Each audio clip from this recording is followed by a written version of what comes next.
everyone, my name is Isabelle Piotrowski. I'm a second year master's student in Irish Studies at NYU, and I am going to be talking about Irish America during the Prohibition era.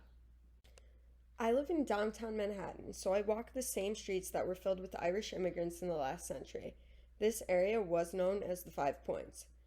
While in the previous century there were tenement houses filled to the brim with 5 or 6 families living in a studio apartment, street vendors were selling disease-ridden milk and other commodities on corners, and sewage was floating in the courtyards of tenement buildings. However, since then, the sidewalks have been cleaned up and sanitized.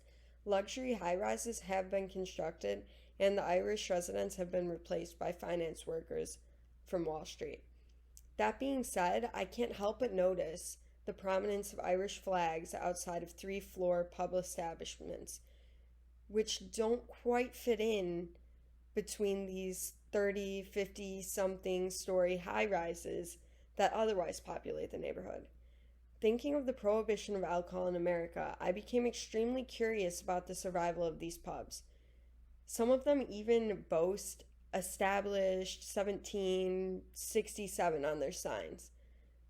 My initial hypothesis was that the Irish would have been the center of illicit activities going on during the Prohibition, that being the means for pub survival. My assumption was that Irish America would have outright disobeyed legislation prohibiting alcohol sale and consumption, with drink being a huge part of their daily communal life and income as pub owners.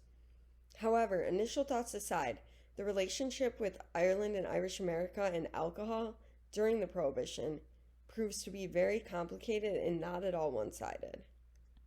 Looking into this topic, I found that what has been written about Irish America during the Prohibition seems to bring up a lot of dispute and contradiction among scholarship.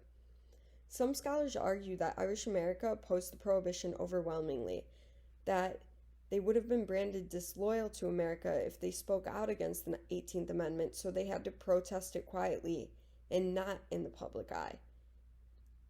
Even so, some scholars claim that the Irish were temperate, that this idea of temperance came from Ireland, and that it was an effect of assimilation in America, and at a time when Irish had the chance to be members of middle-class society. By following the temperance movement of the 19th century that made its way to America through Ireland, looking at other scholars' claims, and examining first-hand commentary through print from Irish and Irish America during the Prohibition, I intend to draw original conclusions about Irish American attitudes during the period. I will investigate how class, gender, and religion transformed the relationship between Irish America and alcohol. I will draw conclusions about group identity before, after, and during the Prohibition. During the 19th century, a consistent stream of Irish came to America due to the famine.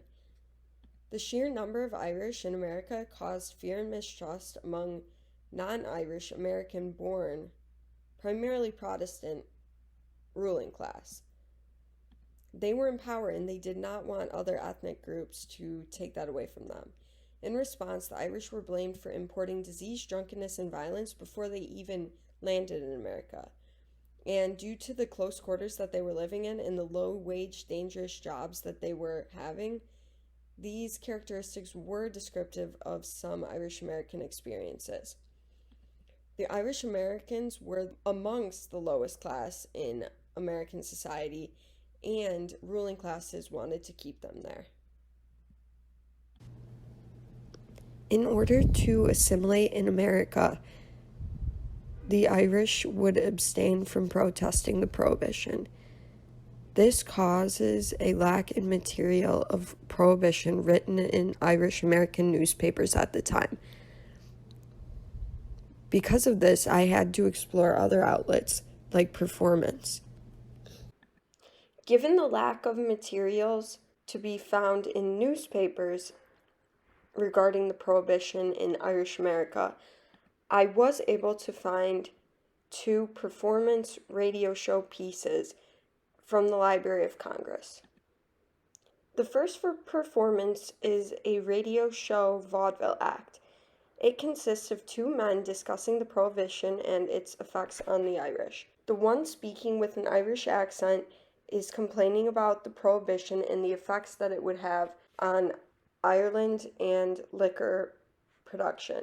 The concepts they play with are wet and dry, liberty and oppression. This vaudeville act ends with a song called No Use for the Growler Anymore, where the name of this presentation comes from. The second vaudeville piece that I was able to find from the Library of Congress is called Save a Little Dram for Me. It is a humorous song sung from a priest's point of view. He smells gin while saying a sermon and immediately closes his Bible, asking the congregation to share some gin with him if they want him to continue speaking. This song may or may not be factual. By 1922, when the score was released, Catholic priests were known as Americanists for their promotion of American institutions, temperance being one of these institutions. Priests were even known for supporting legislation restricting saloons. Both of these performance pieces perpetrate the Irish stereotype as a drunken paddy and are cultural representations of Irish Americans that have been formulated by someone that is not at all living that experience. These performances depict the Irish as being obsessed with drinking, needing it in order to survive. Since men were the primary customers in saloons, the role of women in the space has often been overlooked. However, it was not uncommon to see an Irish pub in America owned by a woman, given that her husband or father was not able to take care of it anymore. And if her husband or father was alive and able to take care of the pub, the wife or daughter would oftentimes be around to help out with daily operations in the pub. As for drinking in saloons, women were segregated from this environment. In the early 20th century, Montana outlawed spaces that accommodated women to drink. In the East Village of Manhattan, McSorley's, one of the oldest pubs in the city, didn't allow women to drink there until the 1970s. Aside from working in saloons, the only women that would be found there were mostly prostitutes. Unsurprisingly, women, specifically Irish American women, were the biggest critics of drinking culture and early promoters of temperance and the Prohibition. The women's temperance movement was a very influential temperance organization known for attacking saloons. Though men were commonly the customers in pubs, women at home were arguably the most affected by these establishments. A household income could be spent on heavy drinking, and saloons were infamous as a watering hole for prostitution and infidelity. This affected entire families. The temperance movement adopted a slogan of home protection, a relatable phrase to women whose home life was often jeopardized by excessive time and money spent at pubs by their husbands and fathers. Carrie, known as Salon Wrecker Nation, daughter of an Irish immigrant, was famous for bringing a hatchet to saloons and massacring anyone in her way upon arrival, all in the name of temperance. Nation's rage against alcohol came from an upbringing with an alcoholic father, leading to a crumble of her childhood home and trouble providing for her family and mother's relationship with her father. As mentioned before, this was not uncommon at all in Irish households, and women often became home defenders through the temperance movement. Seen in other scholars' work, as well as through primary source newspapers and performances, alcohol and Irish America have had an interesting relationship, which has been further complicated by the Prohibition. The complexities of Irish American attitudes towards alcohol have been shaped by class, gender, and religion. They're not uniform. Women have potentially been more agreeable with the Prohibition because alcohol and saloon culture was a catalyst for breaking up families and worsening financial situations. Though Irish American women had been drinking in the 20th century, they were used to keeping it under wraps and out of the public eye. Prior to the Prohibition, saloons and drinking brought together the Irish working class in America, something that leading ethnic groups did not want to see happening.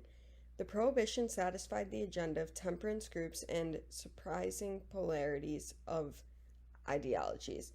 The feminists, the nativists, the racists, and even Catholics were among those pushing for the prohibition, groups that would not be seen on the same side of many other issues. When the Prohibition ended in 1933, Irish America had many different ideas about the legislation. What is it about immigration that divides groups on ideologies that may have been united if they had stayed in their home country?